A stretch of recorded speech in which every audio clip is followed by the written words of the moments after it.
When investigators, neighbors, and curious onlookers first heard the name attached to this story, they paused because attached to that garden, tucked quietly behind a modest home in one of America's most overlooked neighborhoods, was a name most people wouldn't immediately recognize. Not a celebrity, not a politician, but someone connected to one of the most familiar faces on morning television. The sister of Savannah Guthrie, one of America's most beloved news anchors. And what they found inside that garden, nobody was ready for it. It wasn't buried treasure in the traditional sense. It wasn't something dangerous or criminal. But it was profound. It was layered. It was the kind of discovery that makes you stop whatever you're doing, sit down, and think about what you actually know about the people standing quietly in the shadows of the famous. Because here's the thing nobody tells you about life behind the spotlight. The siblings, the parents, the cousins of the famous carry stories too. Whole, complex, extraordinary stories. Stories that never get told because the cameras are always pointed somewhere else. Until now, what they found inside this garden isn't just a story about plants or property. It's a story about identity, memory, love, grief, and the remarkable things ordinary people build when nobody is watching. Stay with us, because this one will stay with you long after it's over.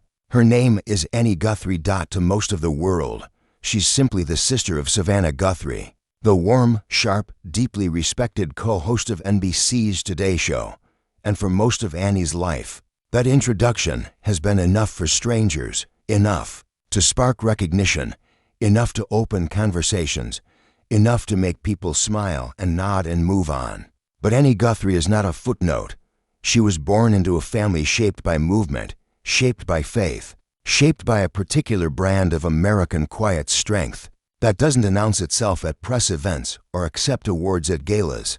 The Guthrie family relocated multiple times during the girl's childhood, from Arizona to Virginia, navigating the particular social challenge of always being the new kid, always having to reintroduce yourself, always having to build your world from scratch, in a new place. For Savannah, that instability eventually translated into ambition, a drive to plant herself firmly in front of the world and never be overlooked again.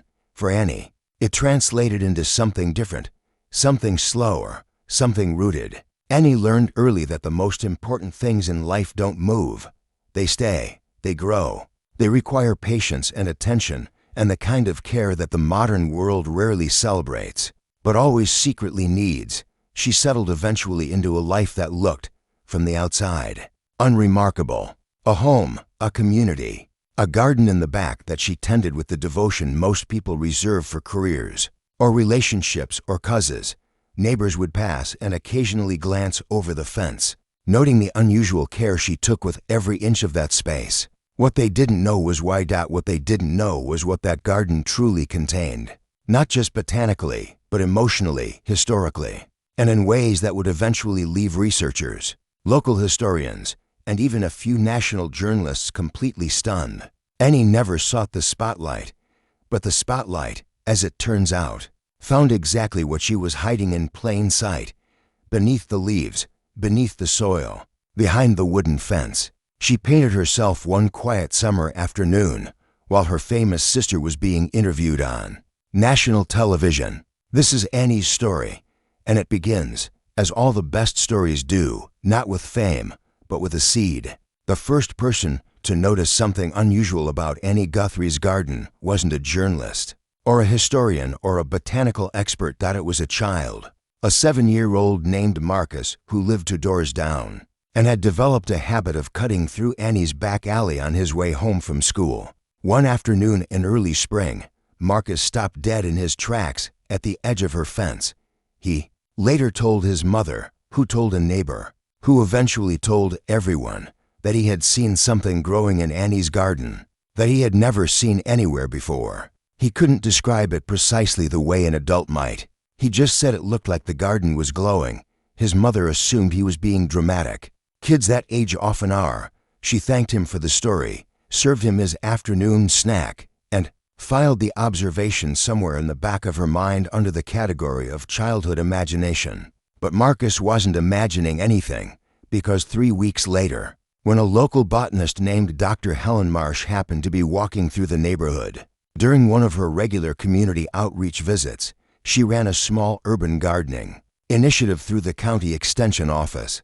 She stopped at exactly the same spot Marcus had stopped, and she experienced something remarkably similar. She stood at the fence, she looked in, and then she stood there for 11 minutes without moving. Dr. Marsh later described the moment in a written account she shared with colleagues. She said, "It felt like opening a book and realizing halfway through the first page that you were holding something that had never been published before, something original, something that shouldn't, technically, exist." She knocked on Annie's door immediately, and what happened next would begin to unravel a story that had been quietly growing for decades. Annie answered the door the way she answered most unexpected rivals, with a measured calm that people who didn't know her sometimes mistook for coldness, but those who did know her recognized immediately as the particular stillness of someone who has spent a great deal of time alone with their own thoughts. She looked at Dr. Marsh. She looked at the woman's lanyard, her county-issued badge, her notebook held loosely at her side. And then Annie smiled, just slightly. "You saw the garden," she said. It wasn't a question. Dr. Marsh nodded. What followed was a 3-hour conversation that Annie would later describe as one of the strangest and most affirming afternoons of her adult life. She walked Dr. Marsh through the garden, the way a museum curator walks a visitor through a private collection, slowly, deliberately, pausing at each section to explain not just what something was, but where it came from, why it was there, what it meant, because every single plant in that garden had a story, not a decorative story, not the kind of charming narrative people invent to make their hobbies sound meaningful. These were real stories, documented stories, stories threaded through with grief and history, and the particular weight of things that happen to families when nobody outside those families is paying attention. There were plants in that garden that had traveled across 3 states in paper bags, tucked into the back of a moving truck. There were seeds carried in the pocket of a coat belonging to someone who was no longer alive. There were roots, literal, physical roots, connecting this quiet backyard in this quiet neighborhood to moments in American history that most textbooks had completely overlooked. Dr. Marsh went home that evening and immediately called to colleagues. She told them she needed them to come see something, and she told them to bring their cameras. The story of Annie Guthrie's garden doesn't begin with Annie. It begins with her grandmother, a woman named Clara, who grew up in rural Virginia during a time when the land wasn't just background scenery. It was survival. Clara came from a long line of people who understood plants the way other families understood scripture or trade. It was knowledge passed down through hands and seasons, not books. It was the kind of botanical intelligence that the academic world spent centuries dismissing as folk wisdom before eventually, reluctantly, admitting it was something far more sophisticated. Clara kept a garden her entire life, through marriages, through losses, through the particular series of upheavals that defined the mid-20th century, for millions of American families who weren't wealthy enough to be insulated from history. When Clara was old and her hands were no longer reliable enough for precise work, she began the process of teaching, not her sons, who had little patience for slowness, not her daughters-in-law, who had too many other demands on their time, but her granddaughter, Annie. Annie was 12 years old when she first sat beside her grandmother in that original garden and began to learn what she was actually looking at. Clara didn't just teach her the names of things. She taught her the context, the history, the reason a particular plant had been carried from a particular place by a particular person, at a particular moment that mattered. She told Annie things she had never written down. And Annie, even at 12, understood instinctively that these things needed to be preserved. Not just remembered, preserved, made physical, kept alive in the way that only living things can truly be kept alive. She started collecting. Over the following years, as Annie grew up and eventually established her own home, the collection grew with her. It was never about aesthetics. That's the first thing Dr. Marsh's colleagues noted when they arrived and walked through the garden. For the first time, most curated gardens, even deeply personal ones, carry a certain visual logic, a design sensibility that reveals itself in the arrangement of color and height and texture. Annie's garden wasn't arranged for beauty. It was arranged for meaning. Each section corresponded to a different chapter of a story about migration, about memory, about the particular way displaced families carry their origins with them, in whatever form survives the journey. Some families carry photographs, some carry recipes, some carry language. The Guthrie family, through Clara and then through Annie, carried plants. There was a corner of the garden dedicated to the Appalachian region where Clara's own grandmother had been born, varieties of wildflower and medicinal herb documented by ethnobotanists in the early 20th century, now considered functionally extinct in the wild, but not in Annie's backyard. In Annie's backyard, they were blooming. There was a section corresponding to the family's time in Arizona, drought-resistant plants that Annie had carefully coaxed into an East Coast climate through years of patient experimentation, adjusting soil composition, sun exposure, and water schedules with a precision that impressed even professional horticulturists. And then there was the section nobody had expected, the section that made Dr. Marsh's colleagues go very, very quiet when they saw it, a section that, according to documentation Annie had maintained in a series of handwritten journals, contained specimens that botanists had given up on ever finding again. There's a particular category of loss that the scientific community calls local extinction. It means a species hasn't disappeared from the planet entirely, but it has disappeared from a specific place, from the region where it was originally documented, from the ecosystem where it played its quiet, irreplaceable role.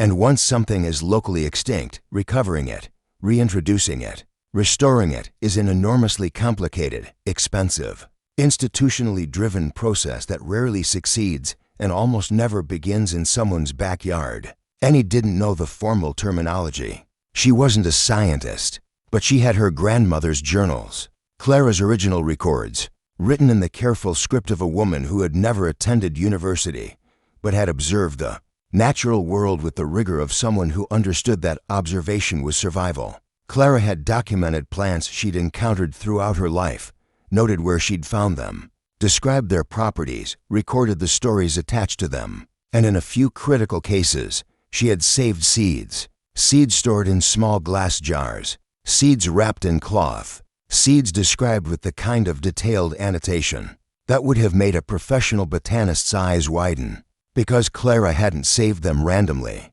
she had saved them deliberately, with the specific intention that they would one day be grown again. She had told Annie, don't let them disappear. The land forgets fast, people forget faster, but seeds don't forget anything.